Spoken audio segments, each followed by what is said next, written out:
నమస్కారం, news vision కు స్వాగతం. ముందుగా ముఖ్యాంశాలు.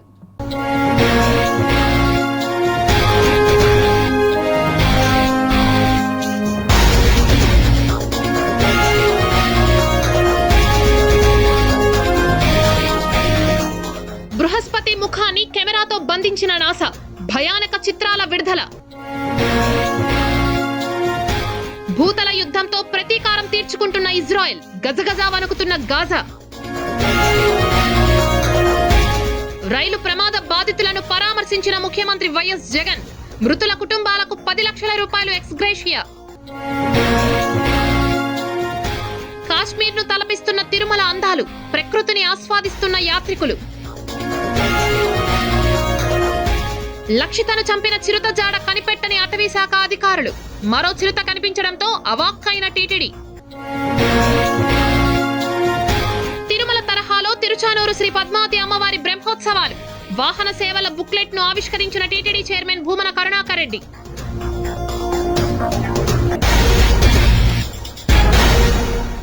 తెలుగుదేశం పార్టీ అధినేత చంద్రబాబుపై ఏపీ సిఐడి మరో కేసు నమోదు చేసింది. ఏపీ సిఐడి చంద్రబాబుపై పీసీ యాక్ట్ కింద మరో కేసు నమోదు చేసింది. సిఐడి పిటిషన్ను ఏసీబీ కోర్టు అనుమతించింది. మద్యం అమ్మకాలపై చంద్రబాబు తీసుకున్న నిర్ణయాలపై సిఐడి ఈ కేసు నమోదు చేసింది. మద్యం విక్రయాలకు అక్రమంగా అనుమతులు ఇచ్చారంటూ సిఐడి ఈ కేసు నమోదు చేసింది. ఏసీబీ కోర్టులో ఈ కేసులో చంద్రబాబుని A3 నిందితుడిగా చేర్చింది. మద్యం తయారీకి సంబంధించి చంద్రబాబు అక్రమాలకు పాల్పడ్డారంటూ సిఐడి నమోదు చేసిన కేసును ఏసీబీ కోర్టు విచారణకు తీసుకుంది. స్కిల్ డెవలప్మెంట్ స్కామ్ కేసులో చంద్రబాబు ఇప్పటికే నిందితుడిగా రాజమండ్రి జైల్లో రిమాండ్ ఖైదీగా ఉన్న సంగతి తెలిసిందే. విజయనగరం జిల్లాలో ఘోర రైలు ప్రమాదం జరిగింది. ఈ ప్రమాదంలో 14 మంది మృతి చెందగా 100 మందికి పైగా గాయాలయ్యాయి. మృతుల సంఖ్య పెరిగే అవకాశం ఉందని తెలుస్తోంది. విజయనగరం జిల్లాలో ఘోర రైలు ప్రమాదం చోటు చేసుకుంది. కొత్తవలస మండలం కంటకాపల్లి అలమండ మధ్య ఆదివారం రాత్రి 7 గంటల సమయంలో ట్రాక్ పై ఉన్న రైలును వెనుక నుంచి మరో ట్రైన్ ఢీకొన్న దుర్ఘటనలో 3 బోగీలు నుజ్జై 14 మంది దుర్మరణం చెందారు. 33 మందికి గాయాలయ్యాయని అధికార వర్గాలు ప్రకటించాయి. క్షతగాత్రుల సంఖ్య 100 మందికి పైనే ఉంటుందని సంఘటనా స్థలంలో పరిస్థితులను బట్టి తెలుస్తోంది. మృతుల సంఖ్య కూడా పెరిగేలా పరిస్థితులు కనిపిస్తున్నాయి. విశాఖపట్నం నుంచి విజయనగరం వైపు బయలుదేరిన విశాఖపట్నం పలాస రైలును వెనుక నుంచి కొద్ది నిమిషాల తేడాతో ప్రారంభమైన విశాఖపట్నం రాయగడ రైలు ఢీకొట్టింది. ఈ ప్రమాదంతో రాయగడ ట్రైన్లోని బోగీలు నుజ్జునుజ్జు కాగా మరికొన్ని పట్టాలు తప్పాయి. అక్కడే మరో ట్రాక్ పై ఉన్న గూడ్స్ రైలు బోగీలపైకి అవి దూసుకెళ్లాయి. దీంతో బీతావాహ పరిస్థితులు కనిపిస్తున్నాయి. కారు చీకట్లు అలుముకోవడంతో సహాయక చర్యలకు తీవ్ర ఆటంకం ఏర్పడింది. కంటకాపల్లి అలమండ వద్దకు రాగానే సిగ్నల్ కోసం పలాస ప్యాసింజర్ పట్టాలపై నెమ్మదిగా వెళుతూ 848 కిలోమీటర్ల వద్ద ట్రాక్ పై నిలిచింది. ఆ టైంలో వెనుక నుంచి వచ్చిన రాయగడ రైలు ఢీకొట్టినట్లు అందులోని ప్రయాణికులు చెబుతున్నారు. ఈ ఏడాది జూన్లో జరిగిన బాలేశ్వర్ రైలు ప్రమాద ఘటన మాదిరిగానే ప్రస్తుతం ప్యాసింజర్ రైళ్ల ప్రమాదం చోటు చేసుకోవడం గమనార్హం. పలాస గార్డు బోగీని రాయగడ ఇంజన్ను ఢీకొట్టడంతో ఆ రెండు నుజ్జయ్యాయి. ఈ వేగానికి రాయగడ బోగీలు ఏకంగా అదే ట్రైన్ ఇంజన్ పైకి దూసుకెళ్లాయి. అదే సమయంలో పక్కన గూడ్స్ రైలు వెళ్తోంది. ప్రమాదం జరిగినప్పుడు రాయగడ ట్రైన్కు చెందిన కొన్ని బోగీలు గూడ్స్ రైలును ఢీకొన్నాయి. 2 ప్యాసింజర్, 1 గూడ్స్ రైళ్లలో మొత్తంగా 7 బోగీలు నుజ్జయ్యాయి. ట్యాంకర్ గూడ్స్ పైకి పలాస రైలుకు చెందిన 2 బోగీలు దూసుకెళ్లడంతో పట్టాలు పైకి లేచి దాని కింద తలకిందులుగా రైలు దూసుకెళ్లిన తీరు ప్రమాద తీవ్రతకు అద్దం పడుతోంది. విజయనగరం జిల్లా కంటకాపల్లి రైలు ప్రమాద బాధితులను ముఖ్యమంత్రి వైఎస్ జగన్మోహన్ రెడ్డి పరామర్శించారు. ప్రమాదంలో మరణించిన వారి చిత్రపటాలకు సీఎం ఘన నివాళులర్పించారు. విజయనగరం చేరుకున్న సీఎం జగన్ కంటకాపల్లి దగ్గర రైలు ప్రమాదంలో గాయపడి చికిత్స పొందుతున్న వారిని పరామర్శించి ధైర్యం చెప్పారు. కాగా రైలు ప్రమాదంలో మృతుల సంఖ్య 14కు చేరింది. 100కు పైగా బాధితులకు గాయాలయ్యాయి. విజయనగరం సహా విశాఖపట్నంలో బాధితులకు చికిత్స అందిస్తున్నారు. మృతదేహాలకు పోస్టుమార్టం నిర్వహిస్తున్నారు. ఘటనా స్థలంలో ఇంకా సహాయక చర్యలు కొనసాగుతూనే ఉన్నాయి. విజయనగరం జిల్లా కంటకాపల్లి దగ్గర ట్రాక్ పునరుద్ధరణ పనులు యుద్ధ ప్రాతిపదికన జరుగుతున్నాయి. ప్రమాదంలో 7 బోగీలు నుజ్జునుజ్జయ్యాయి. బోగీలను తొలగించేందుకు విశాఖ నుంచి బాహుబలి క్రేన్ను తీసుకొచ్చి సహాయక చర్యలు కొనసాగిస్తున్నారు. రాత్రి నుంచి 7 సహాయక బృందాలు నిరంతరాయంగా శ్రమిస్తున్నాయి. బోగీల తరలింపు, ట్రాక్ పునరుద్ధరణను వేగవంతం చేశారు. పలాస ప్యాసింజర్లోని 11 బోగీలను అలమండ స్టేషన్కు, రాయగడ ప్యాసింజర్లోని 9 బోగీలను కంటకాపల్లి స్టేషన్కు తరలించారు. సహాయక చర్యల్లో దక్షిణ మధ్య రైల్వే, వాల్తేరు, తూర్పు కోస్తా రైల్వే సిబ్బందితో పాటు ఎన్డీఆర్ఎఫ్, ఎస్డీఆర్ఎఫ్, ఆర్పీఎఫ్ పలు విభాగాల సిబ్బంది కూడా పాల్గొన్నారు. ఘటనా స్థలి దగ్గర 2 అంబులెన్స్లను అందుబాటులో ఉంచారు. తిరుచానూరు శ్రీ పద్మావతి అమ్మవారి వార్షిక బ్రహ్మోత్సవాలను అత్యంత వైభవంగా నిర్వహించడానికి సన్నాహాలు చేస్తున్నట్లు TTD board chairman Bhumana Karunakar Reddy తెలిపారు. తిరుచానూరు శ్రీ పద్మావతి అమ్మవారిని TTD board chairman Bhumana Karunakar Reddy, EO Dharma Reddy దర్శించుకున్నారు. దర్శనానంతరం ఆలయం వెలుపలకు విచ్చేసిన వారు శ్రీ పద్మావతి అమ్మవారి ఆలయ వార్షిక బ్రహ్మోత్సవాలకు సంబంధించిన పోస్టర్లు, బుక్లెట్లను ఆవిష్కరించారు. ఈ సందర్భంగా చైర్మన్ కరుణాకర్ రెడ్డి మాట్లాడుతూ నవంబర్ 10వ తేదీ నుంచి 18వ తేదీ వరకు అమ్మవారి బ్రహ్మోత్సవాలను నిర్వహించడానికి సన్నాహాలు చేస్తున్నట్లు చెప్పారు. 14వ తారీఖున అమ్మవారికి అత్యంత ఇష్టమైనటువంటి గజవాహనము, 18వ తారీఖున పుష్కరిణిలో పంచమి తీర్థం, 15వ తారీఖున స్వర్ణరథం, 17న రథోత్సవము జరగబోతున్నాయి. 19వ తారీఖున పుష్పయాగాన్ని నిర్వహిస్తారు. అమ్మవారి బ్రహ్మోత్సవాలకు ముఖ్యంగా చక్రస్నానం రోజున చాలా పెద్ద ఎత్తున చుట్టుపక్కల గ్రామాల నుంచి తరలి వచ్చేటువంటి సాంప్రదాయం ఉన్నది. దానికి అనుగుణమైనటువంటి భద్రతా ఏర్పాట్లు వాళ్లకు. తిరుపతి చెన్నారెడ్డి కాలనీలోని పురాతనమైన కృష్ణమనాయుడు గుంటను సుందరంగా ఆధునీకరించి ప్రజలకు అందుబాటులోకి తీసుకురానున్నట్లు నగరపాలక సంస్థ డిప్యూటీ మేయర్ భూమన అభినయరెడ్డి తెలిపారు. తిరుపతి చెన్నారెడ్డి కాలనీలోని అతి పురాతనమైన కృష్ణమనాయుడు గుంట సుందరీకరణ పనులను నగరపాలక సంస్థ 1,20,00,000 రూపాయలతో చేపట్టిన సంగతి తెలిసిందే. సుందరీకరణ పనులను డిప్యూటీ మేయర్ భూమన అభినయరెడ్డి అధికారులతో కలిసి పరిశీలించారు. నెలలోపు పనులు పూర్తి చేసి ప్రజలకు అందుబాటులోకి తీసుకురావాలని అభినయరెడ్డి అధికారులను ఆదేశించారు. ఇదొక పూడిపోయినటువంటి నీటి కుంట. చెన్నారెడ్డి కాలనీలో ఉండేటటువంటి కుంటని కృష్ణమనాయుడు కుంటగా పిలుస్తూ ఉంటారు. దీనికి చారిత్రక నేపథ్యం కూడా ఉంది. గతంలో తిరుమలకు చేరుకునేటటువంటి యాత్రికులు అలిపిరి కింద ఇక్కడ సేదతీరి ఈ కుంటలో ఉన్నటువంటి నీళ్ళని తాగే కొండకు చేరేటటువంటి అవకాశం ఉండేదన్నది ప్రతీతిగా ఉండేది.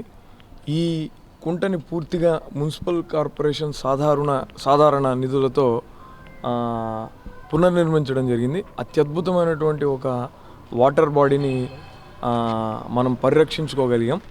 ఇంకొక నెల రోజుల్లో దీన్ని ఎమ్మెల్యే కరుణాకర్ రెడ్డి గారిచే ప్రారంభించబోతున్నాం.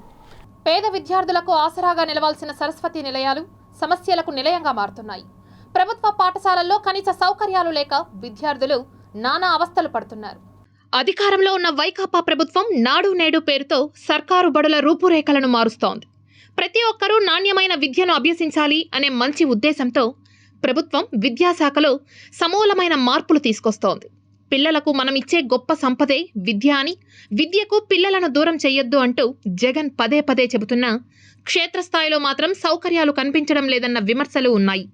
తిరుపతి బైరాగిపట్టణలోని ఎంజీఎం హైస్కూల్లో ఇటీవలే నాడు నేడు పనులు పూర్తి చేసి పాఠశాలను విద్యార్థులకు అందుబాటులోకి తీసుకొచ్చారు.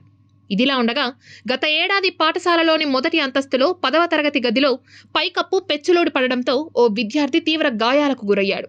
ఆ తర్వాత మెరుగైన వైద్య సేవలతో క్రమంగా ఆ విద్యార్థి కోలుకున్నాడు. పెచ్చులోడిన తరగతి గదులతో పాటు ప్రమాదకరంగా ఉన్న మరికొన్ని గదులను తాత్కాలికంగా మూసివేయాలని అప్పటి కమిషనర్ అనుపమ అంజలి పాఠశాల ప్రధానోపాధ్యాయులకు సూచించారు. కమిషనర్ ఆదేశాలతో ఒక ఫిజిక్స్ ల్యాబ్, 4 తరగతి గదులను మూసివేశారు. దీంతో గదుల కొరత ఏర్పడింది. ఉన్న వాటిల్లోనే ఎక్కువ మంది విద్యార్థులను కుక్కి పాఠాలు చెప్పాల్సిన దుస్థితి ఏర్పడింది. ఉదయం పూట ఒక తరగతికి 3 సెక్షన్లకు సంబంధించిన విద్యార్థులను కూర్చోపెట్టి పాఠాలు చెబుతున్నారు. మధ్యాహ్నం పూట 6 బయట చెట్ల కింద పాఠాలు చెబుతున్నారు. వర్షం పడితే విద్యార్థుల పరిస్థితి మరింత దయనీయంగా ఉంది. 6 బయట కూర్చునే అవకాశం లేక ఇరుకు గదుల్లో కూర్చోవాల్సిన దుస్థితి. ఇప్పటికైనా నగరపాలక సంస్థ కమిషనర్ హరిత స్పందించి విద్యార్థుల తరగతి గదులకు మరమ్మతులు చేసి వారి విద్యాభ్యాసానికి ఆటంకం లేకుండా చేయాలని తల్లిదండ్రులు, ఉపాధ్యాయులు కోరుతున్నారు. పేద పిల్లలు విద్యావంతులు కావాలనే ప్రభుత్వ ఆశయానికి ఊపిరిపోయాలని కోరుకుంటున్నారు. ఇక్కడ మన విద్యార్థులు అక్కడ చదువుకోకపోయినా, అక్కడ క్లాసులు ఉండకపోయినా, ఇక్కడ ఉపాధ్యాయులు విద్యార్థులు అందరూ తిరుగుతూ ఉంటారు. మళ్ళా ఏ క్షణాన ఏదైనా ప్రమాదం జరుగుతుందని భయం అయితే ఉంది. కాబట్టి ఉన్నతాధికారులకి ఈ విషయాన్ని మీకు సవినయంగా విన్నవిస్తూ దీని మీద ఏదైనా చర్య తీసుకుంటారని కోరుకుంటూ ప్రార్థిస్తున్నాను. తర్వాత విద్యార్థుల తల్లిదండ్రులు కూడా ఈ బయట గచ్చులు ఊడటం అది చూసి, సార్ తరగతి గదులు లేకపోయినా మా పిల్లలు భోజనానికి దానికి తిరుగుతూ ఉంటారు సార్, ఎప్పుడైనా మా పిల్లలకు కూడా ఏదైనా ప్రమాదం జరిగే ఇది ఉంది. ఈ మధ్యకాలంలో పెచ్చులు కూడా పడి 2-3 పిల్లలకి గాయాలు పాలయ్యారు. అందులో ఒకరికైతే నిండా ఇబ్బంది అయ్యి సిమ్స్లో కూడా ట్రీట్మెంట్ తీసుకొని ఎంతో కొంత సేవ్ అవ్వడం చాలా గొప్ప విషయము. దీని మీద దయచేసి మున్సిపల్ అధికారులు కానీ మరియు MDO మండల్ ఎడ్యుకేషన్ ఆఫీసర్స్ కానీ స్పందించి త్వరగా దానికి మరమ్మతులు చేసి రీఓపెన్ చేస్తే పిల్లల చదువులకి అందరికీ బాగుంటుంది. మేము పేరెంట్స్గా భయపడుతున్నాం పిల్లల్ని పంపించడానికి, కాబట్టి సహకరించవలసిగా కోరుతున్నాము. ఈజీ మనీ జల్సాలకు అలవాటు పడిన యువత అడ్డదారులు తొక్కుతోంది. తక్కువ సమయంలో ఎక్కువ డబ్బు సంపాదించాలనే దురాశ వారిని చెడు మార్గం వైపు మళ్లిస్తుంటే మరికొందరిని వ్యసనాలకు బానిసలను చేస్తోంది. ఆధ్యాత్మిక నగరంలో మత్తు పదార్థాల రవాణా చాప కింద నీరులా ప్రవహిస్తోంది. ఆధ్యాత్మిక రాజధానిగా ఖ్యాతిని గడించిన తిరుపతి నగరంలో మత్తు పదార్థాలు, మాదక ద్రవ్యాల అక్రమ రవాణా, విక్రయాలు ఆందోళన కలిగిస్తోంది. జిల్లాలో మత్తు పదార్థాలు, మాదక ద్రవ్యాల రవాణా, వినియోగాన్ని అరికట్టేందుకు పోలీస్, నిఘా వర్గాలు ఎన్ని చర్యలు చేపడుతున్నా ఆశించిన స్థాయిలో మాత్రం ఫలితాలు కనిపించడం లేదు. సులభంగా డబ్బు సంపాదించాలనే ఉద్దేశంతో కొంతమంది యువతను చెడు మార్గంలో నడిపిస్తూ అక్రమంగా సంపాదిస్తున్నారు. తిరుపతి నగరంలో హిప్పీ కల్చర్ రోజురోజుకు పెరిగిపోతోంది. ఆధ్యాత్మిక ప్రదేశంలో గంజాయి అమ్మకాలు, రవాణా చాప కింద నీరులా ప్రవహిస్తోంది. ఈ మాయదారి మత్తులో యువత చిత్తవుతోంది. ఆ మత్తులో వాళ్ళు ఏం చేస్తున్నారో వారికే తెలియక అమాయకులపై దాడులకు తెగబడి అఘాయిత్యాలకు ఒడిగాడుతూ వారి జీవితాలను నాశనం చేసుకుంటున్నారు. గంజాయి పల్లెల నుంచి పట్టణాలకు, పట్టణాల నుంచి నగరాలకు చేరుకుంది. మైనర్ విద్యార్థులను ఈ మహమ్మారి మత్తుకు బానిసలను చేస్తోంది. మత్తులో కొందరు వాహనాలపై దూసుకెళ్తూ ప్రాణాలపైకి తెచ్చుకుంటున్నారు. మరికొందరైతే కుటుంబ సభ్యులపై దాడులకు పాల్పడుతున్నారు. మైనర్లను, విద్యార్థులను లక్ష్యంగా చేసుకుని కొందరు వ్యాపారులు గంజాయి, ఇతర మత్తు పదార్థాలను విక్రయిస్తూ లక్షలు ఆర్జిస్తున్నారు. చివరకు బస్టాండ్, రైల్వే స్టేషన్ల వద్ద గంజాయి విరివిగా విక్రయిస్తున్నారనే ఆరోపణలు వినిపిస్తున్నాయి. ప్రధానంగా 10వ తరగతి నుంచి ఇంటర్మీడియట్ చదివే విద్యార్థులు టార్గెట్గా విక్రయదారులు గంజాయి విక్రయిస్తున్నారు. తొలుత కొందరిని మత్తు పదార్థాలకు బానిసలు చేస్తూ ఆ తరువాత ఆకతాయిలను ఎంచుకుంటున్నారు. సిగరెట్లు, కూల్ డ్రింక్ బాటిల్లో హుక్కా తరహాలో గంజాయి తాగేలా చేస్తున్నారు. ఈ మత్తులో కొందరు రాత్రిపూట బైక్ రైడింగ్ వంటి పోటీలు నిర్వహిస్తున్నారనే ఆరోపణలు కూడా ఉన్నాయి. ఇంకా ముఖ్యంగా తల్లిదండ్రులకి, ఉపాధ్యాయులకి మేము చేసే విజ్ఞప్తి ఏంటంటే, మీ దగ్గర మీ పిల్లలు కానీ, మీ దగ్గర చదివే పిల్లలు కానీ ఎవరైనా బిహేవియర్ చేంజెస్ వచ్చినా కూడా, లేకపోతే ఈ డ్రగ్స్కి, ఈ గాంజాకి అలవాటు పడి మీకు అనుమానం వచ్చినా కూడా ఇమ్మీడియట్గా మాకు తెలియజేస్తే ఆ ప్రివెంటివ్ మెజర్స్ ఏదైతే తీసుకున్నాం, అలాగే డీఅడిక్షన్ సెంటర్స్కి పంపించడం, ప్రివెంటివ్ మెజర్స్ తీసుకోవడం జరుగుతుంది. సో దయచేసి యువతని, అలాగే ఎవరైతే ఎక్కువ కష్టం చేసి తక్కువ డబ్బులు సంపాదిస్తుంటారో, ముఖ్యంగా కూలి పనులు చేసేవాళ్ళు, వీళ్ళంతా కూడా దీనికి అలవాటు పడుతున్నారు. సో వాళ్ళందరూ కూడా దీనికి దూరంగా ఉండి వాళ్ళ జీవితాలని బాగు చేసుకోవాలని కోరుకుంటున్నాం. జగనన్న ఆరోగ్య సురక్ష కార్యక్రమం పేద ప్రజలకు సంజీవినిలా పనిచేస్తోందని శ్రీ పద్మావతి మహిళా విశ్వవిద్యాలయం ఉపకులపతి ఆచార్య భారతి తెలిపారు. జగనన్న ఆరోగ్య సురక్ష కార్యక్రమం ముగింపు సందర్భంగా స్థానిక తాతానగర్లోని అర్బన్ ప్రైమరీ హెల్త్ సెంటర్లో సమావేశాన్ని ఏర్పాటు చేశారు. ఈ కార్యక్రమానికి ముఖ్య అతిథులుగా మహిళా యూనివర్సిటీ వీసీ ఆచార్య భారతి, రిజిస్ట్రార్ ఆచార్య రజని ప్రసంగించారు. స్టూడెంట్స్ సెప్టెంబర్ 17 నుంచి ఈ రోజు వరకు ఇక్కడ కార్యక్రమాల్లో పాల్గొంటున్నారు. వాళ్ళే ప్రతి ఏరియాకు చాలా ఏరియాలు సెలెక్ట్ చేసుకుని ఆ ఏరియాస్కి వెళ్ళారు. మా స్టూడెంట్స్ అందరూ వెళ్ళి అక్కడ ఎవరికి హెల్త్ నీడ్స్ కావాలి, ఎవరికి ఏం ప్రాబ్లం ఉంది అన్నీ వెరిఫై చేసి, ఐడెంటిఫై చేసి వాళ్ళని ఇక్కడ ఒక హెల్త్ టీమ్ ఒకటి ఉంటుంది. ఆ హెల్త్ టీం దగ్గరికి తీసుకొచ్చి వాళ్ళకి కావాల్సినవన్నీ సౌకర్యాలు, వాళ్ళకి ఏమి ట్యాబ్లెట్స్ కావాలన్నా, ఏమైనా టెస్టులు చేయించాలన్నా వాళ్ళు ఐడెంటిఫై చేసి ఉంటారు కదా, అవన్నీ కూడా ఈ కేంద్రంలో చేయిస్తున్నారు. జగనన్న ఆరోగ్య సురక్ష కార్యక్రమంలో గవర్నమెంట్ సిబ్బందితో పాటు శ్రీ పద్మావతి మహిళా విశ్వవిద్యాలయ నర్సింగ్ విద్యార్థినులు, అదేవిధంగా మా ఫ్యాకల్టీ కూడా ఇన్వాల్వ్ అయ్యి చాలా విజయవంతంగా దీన్ని ఇంప్లిమెంట్ చేసిన దానికి మాకు చాలా గర్వకారణంగాను ఆనందంగాను ఉండదు. సో ఈ సందర్భంగా అందరికీ కూడా యూనివర్సిటీ తరపున శుభాకాంక్షలు తెలియజేస్తున్నాము. నర్సింగ్ అంటేనే selfless contribution. So community safety గురించి మా పిల్లలు ఈ విధంగా గవర్నమెంట్తో కలిసి పనిచేయడము అనేది చాలా ఆనందంగా ఉంది. ఎప్పటికీ కూడా అన్ని కార్యక్రమాల్లో మా వంతు సహాయం అనేది యూనివర్సిటీ తరఫున తప్పకుండా ఉంటుందని తెలియజేస్తున్నాను. రాష్ట్రంలో జరగనున్న ఎన్నికల్లో జనసేన టీడీపీ ఉమ్మడి ప్రభుత్వం ఏర్పాటు కావడం ఖాయమని ఆ పార్టీ నేతలు పేర్కొన్నారు. సోమవారం చిత్తూరులోని జిల్లా తెలుగుదేశం పార్టీ కార్యాలయంలో ఉమ్మడి చిత్తూరు జిల్లా టీడీపీ జనసేన నాయకుల సమన్వయ సమావేశం జరిగింది. జనసేన టీడీపీ పొత్తును రాష్ట్ర ప్రజలు స్వాగతిస్తున్నారని పేర్కొన్నారు. రాష్ట్రంలో పెద్ద ఎత్తున ఓట్లను తొలగించి అధికారంలోకి రావాలని వైసీపీ ప్రభుత్వం కుయుక్తులు పన్నుతోందని పేర్కొన్నారు. ఈ సమావేశంలో మాజీ మంత్రులు అమర్నాథ్ రెడ్డి, పరసారత్నం, మాజీ కేంద్ర మంత్రి పనబాక లక్ష్మి, మాజీ ఎమ్మెల్యేలు శంకర్, నవాజ్ బాషా, ఎస్సీవీ నాయుడు, మాజీ ఎమ్మెల్సీ దొరబాబు, బీదా రవిచంద్ర యాదవ్, చిత్తూరు జిల్లా టీడీపీ అధ్యక్షుడు పులివర్తి నాని, జనసేన నాయకులు పసుపులేటి హరిప్రసాద్, పోలిశెట్టి సత్యనారాయణ, ఇరు పార్టీలకు చెందిన ఉమ్మడి చిత్తూరు జిల్లా నియోజకవర్గ ఇన్ఛార్జీలు పాల్గొన్నారు. కలయిక 150 నుంచి 160 సీట్లు రాష్ట్రంలో వస్తాయి. దానివల్ల వైసీపీ మంత్రులు కానీ ఈ బస్సు యాత్ర కూడా దానికోసమే పెట్టినారు. ఈ పొత్తు కుదిరిన తర్వాత ఏదో ఒకటి ప్రజల్లోకి మభ్యపెట్టాలన్న ఉద్దేశంతో బస్సు యాత్ర పెట్టడం జరిగింది వైసీపీ వాళ్ళు. ఖచ్చితంగా జిల్లాలో ప్రజలు బుద్ధి చెప్తారు. ఈ అరాజకాలు ఎన్ని దినాల్లో సాగవు. ఈ 307 వేల మంది పైన జిల్లాలో పెట్టడం జరిగింది ఈ 4 సంవత్సరాలు. అక్రమ కేసులో చంద్రబాబు నాయుడు గారిని అరెస్ట్ చేసినప్పుడు రాజమహేంద్రవరానికి స్పాంటేనియస్గా ఆయన వెళ్ళి ఈ ప్రజాస్వామ్యాన్ని కాపాడుకోవాలి, రాష్ట్రాన్ని కాపాడుకోవాలి, మాకు జనసేన బాగుండాలను, తెలుగుదేశం బాగుండాలని కాదు, ప్రజలు బాగుండాలని ఒక మంచి నిర్ణయం తీసుకుని రాబోయే ఎన్నికల్లో జనసేన టీడీపీ కలిసి పోటీ చేస్తాయని, ఈ ప్రజాకంటక ప్రభుత్వాన్ని కలిసి పోరాటం చేస్తామని చెప్పేసి ప్రకటించిన రోజు నుంచి రాష్ట్ర రాజకీయ ముఖ చిత్రమే పూర్తిగా మారిపోయింది.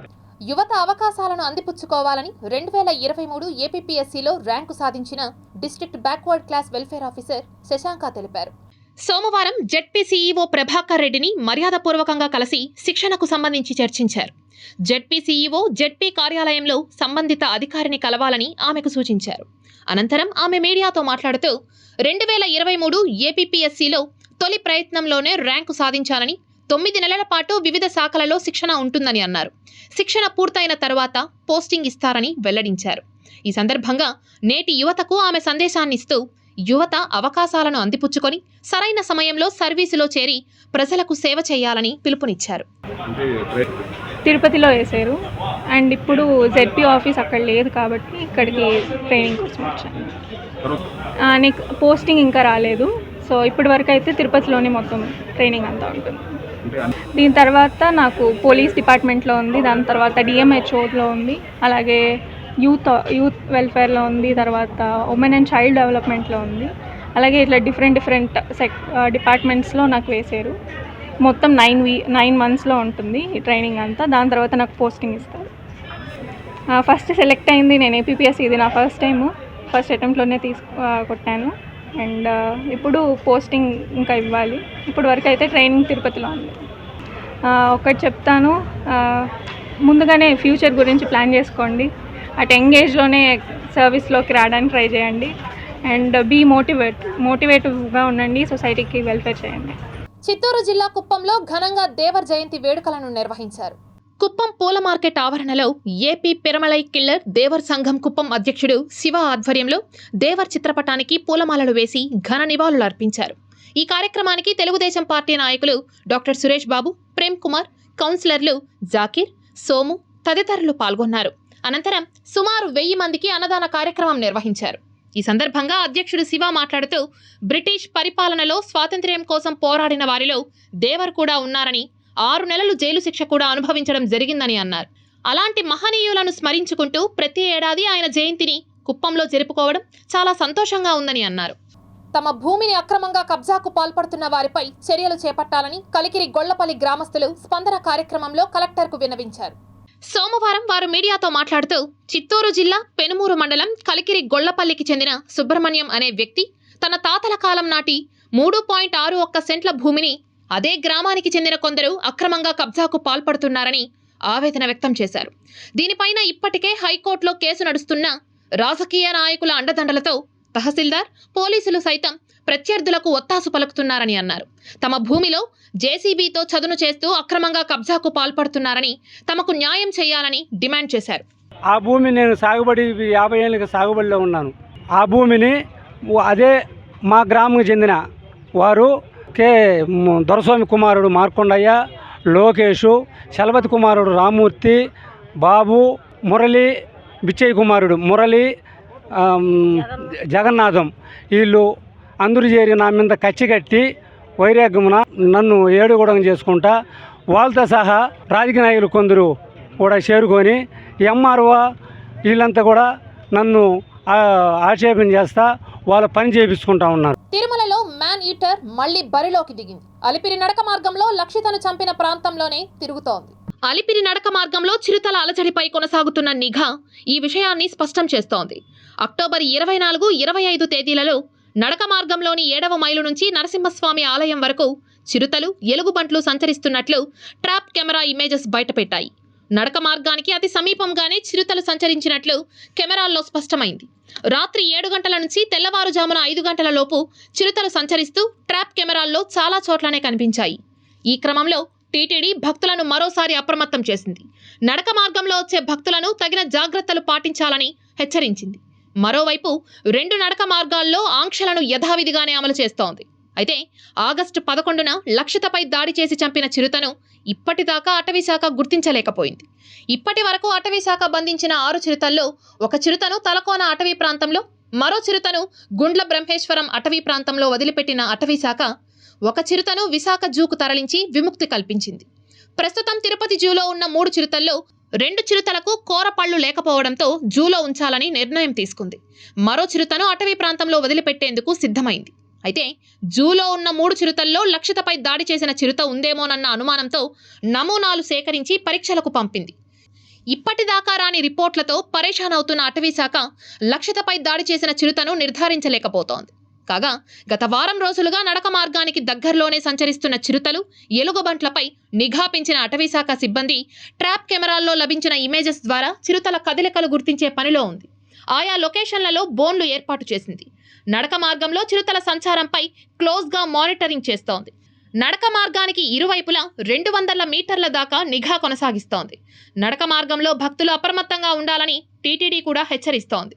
అలిపిరి నడక మార్గం, శ్రీవారి మెట్టు మార్గాల్లో యథావిధిగానే ఆంక్షలను టీటీడీ అమలు చేస్తోంది. తిరుమలలో 2 రోజులుగా కురుస్తున్న వర్షంతో వాతావరణం చల్లబడింది. దీంతో ప్రకృతిలోని అందాలు సుందర దృశ్యాలుగా మారి భక్తులకు సరికొత్త అనుభూతిని కలిగిస్తోంది. తిరుమల గిరులు దట్టమైన మంచు పొరలతో అల్లుకుపోయాయి.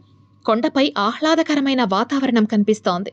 తెల్లని పొగమంచు తెరల నడుమ చలచల్లని మలయ వీచికలు గిలిగింతలు పెడుతుంటే తిరుమలకు వచ్చిన భక్తులకు సరికొత్త అనుభూతిని కలిగిస్తూ శేషగిరుల్లోనే హిమగిరులను కూడా దర్శించుకునే మధురానుభూతిని ప్రకృతిమాత కల్పిస్తోంది. శేషగిరులలో వెలసి ఉన్న అనేకానేక పుణ్యతీర్థాలు, జలపాతాలు జలకలతో ఉట్టిపడుతూ భక్తులను విశేషంగా ఆకట్టుకుంటున్నాయి. ఎత్తైన కొండ చర్యల నుండి ఎగసి పడుతున్న చిరు జలపాతాలను తిలకించడానికి భక్తులు ఎంతో ఉత్సుకతను ప్రదర్శిస్తున్నారు. తిరుమలలోని వృక్ష సంపద, వివిధ వర్ణాలతో కూడిన పుష్పాలు, అరుదైన ఔషధీ మొక్కలు వర్షపు బిందువులకు సరికొత్త హంగులను సంతరించుకొని పచ్చదనంతో చూపరులను ఎంతగానో అలరిస్తున్నాయి. తిరుమలలోని ఆకాశగంగ, పాప వినాశనం, గోగర్భ dam, Kumaradhara, పసుపుధార జలాశయాలు జలకలతో ఉట్టిపడుతున్నాయి. SC, ST, BC, మైనారిటీలు ఊపిరి ఉన్నంత వరకు వైఎస్ఆర్ కాంగ్రెస్ పార్టీతోనే ఉంటారని, వారు తమకు దూరం అవుతున్నారనేది ప్రతిపక్ష పార్టీల కలేనని ఆ పార్టీ దళిత, బీసీ, మైనారిటీ, కాపు విభాగం నాయకులు ఉద్ఘాటించారు. తిరుపతి ప్రెస్ క్లబ్లో ఏర్పాటు చేసిన విలేకరుల సమావేశంలో వారు మాట్లాడారు. భానుప్రకాష్ రెడ్డి గారు, మిమ్మల్ని నేను సూటిగా ప్రశ్నిస్తున్నా.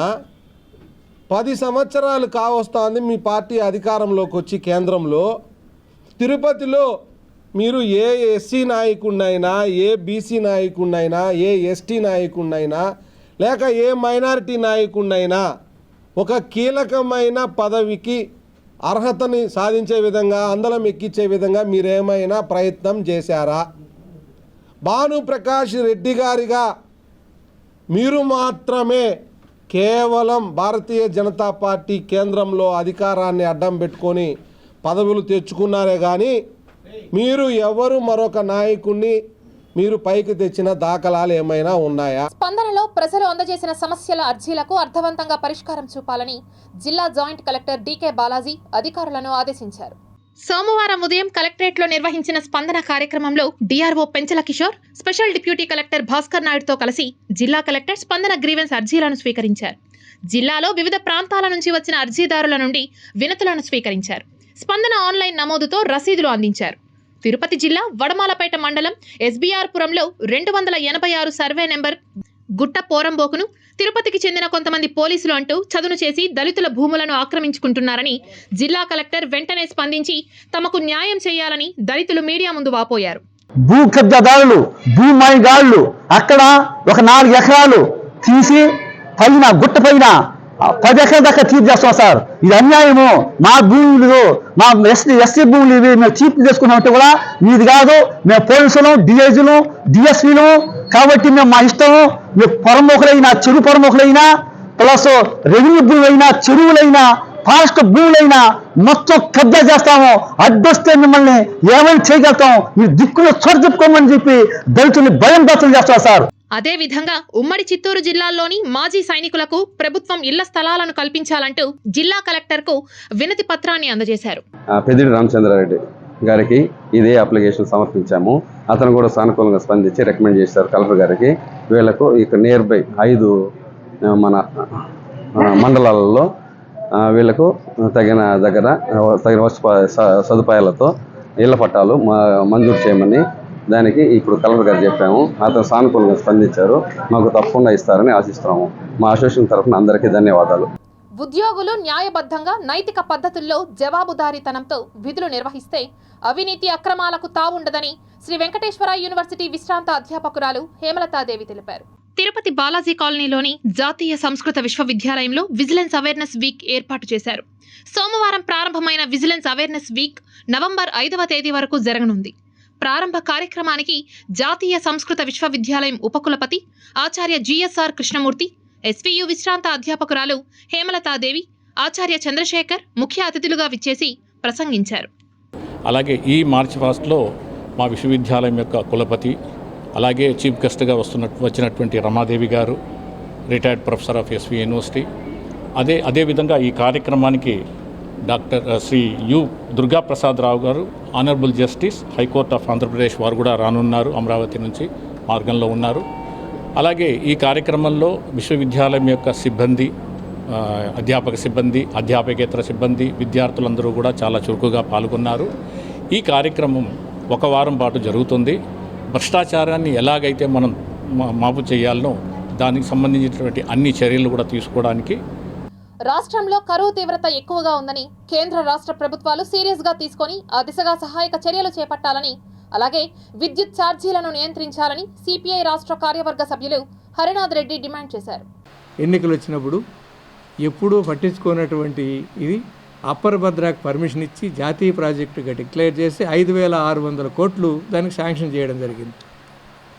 ఎప్పుడైతే ఎన్నికలు వస్తాయో ఎక్కడో ఆ రాష్ట్రాల్లో లబ్ధి పొందడం కోసం ఇలాంటి జిమ్మిక్కులు బీజేపీ ప్రభుత్వం చేస్తూ ఉంది. దాంట్లో భాగంగానే ఈరోజు కృష్ణా జలాల సమస్య కొంత ఉన్నట్టుగా దాని పరిష్కారానికి పూనుకోకపోగా మరింత తగువ తీర్చి 2 రాష్ట్రాల మధ్య చిచ్చు పెట్టేటువంటి పద్ధతుల్లో ఈ కృష్ణా జలాల పునః పంపిణీ పైన ఒక జీవో విడుదల చేయడం జరిగింది. దీనిపైన రాష్ట్ర ప్రభుత్వం ఏమి మాట్లాడలా. తిరుపతికి చెందిన శతావధాని ఉప్పలధడియం భరత్ శర్మ నిర్వహించిన ప్రహ్లాద చరిత్ర ప్రవచనం ఆహుతులలో ఆధ్యాత్మిక భావాలను మరింతగా పెంపొందించింది. తిరుపతి శ్రీ అన్నమాచార్య కళామందిరంలో శతావధాని ఉప్పలధడియం భరత్ శర్మ ప్రహ్లాద చరిత్ర ప్రవచనం చేశారు. శ్రీ వెంకటేశ్వర స్వామివారి వైభవాన్ని విశ్వవ్యాప్తం చేయడంలో భాగంగా భరత్ శర్మచే విష్ణు పురాణం ప్రవచనం నిర్వహించారు. అంతకుముందు భరత్ శర్మను రాయలసీమ రంగస్థలి చైర్మన్ గుండాల గోపీనాథ్ రెడ్డి ఘనంగా సత్కరించారు. ప్రజలందరూ కూడా ప్రహ్లాద చరిత్రను తెలుసుకోవడం ద్వారా ఆ నరసింహస్వామి యొక్క కృపా కటాక్షాలు, శ్రీ వెంకటేశ్వర స్వామి అనుగ్రహం, అలాగే ఎటువంటి భయాలైనా కూడా తొలగిపోయి మనకు క్షేమం కలిగే సౌభాగ్యాన్ని ప్రహ్లాద చరిత్ర ప్రసాదిస్తుంది. కాబట్టి ప్రహ్లాద చరిత్రను, నృసింహ ఆవిర్భావ ఘట్టాన్ని గురువుల ఆశీర్వాదంతో, తల్లిదండ్రుల ప్రోత్సాహంతో. Tirupati gold jewellery and silver merchants association సమాచారం మేరకు తిరుపతి లోకల్ బులియన్ మార్కెట్లో బంగారం, వెండి ధరలు ఇలా ఉంటాయి. 24 క్యారెట్ల అపరంజి బంగారం 10 గ్రాముల ధర 63,150 రూపాయలు. 22 క్యారెట్ల బంగారం 1 గ్రాము ధర 5,702 రూపాయలు. వెండి 1 కేజీ ధర 73,900 రూపాయలు. రీటైల్ వెండి 1 గ్రాము ధర ₹75.90 ఉంటుంది. వార్తలు ముగించే ముందు ముఖ్యాంశాలు మరోసారి చూద్దాం.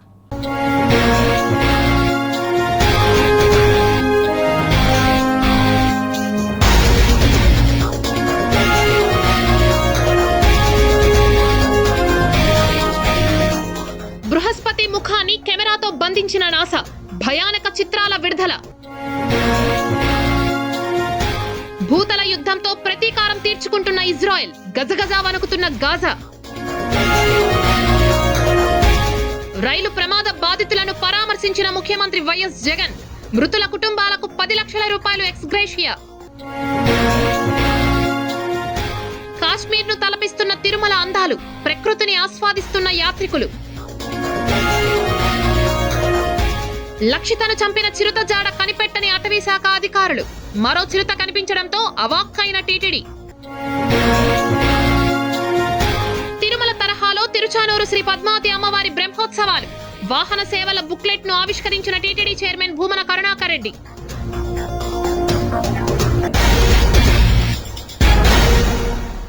ఈ వార్తలు ఇంతటితో సమాప్తం. సమగ్ర సమాచారంతో న్యూస్ విషయంలో మళ్ళీ కలుద్దాం.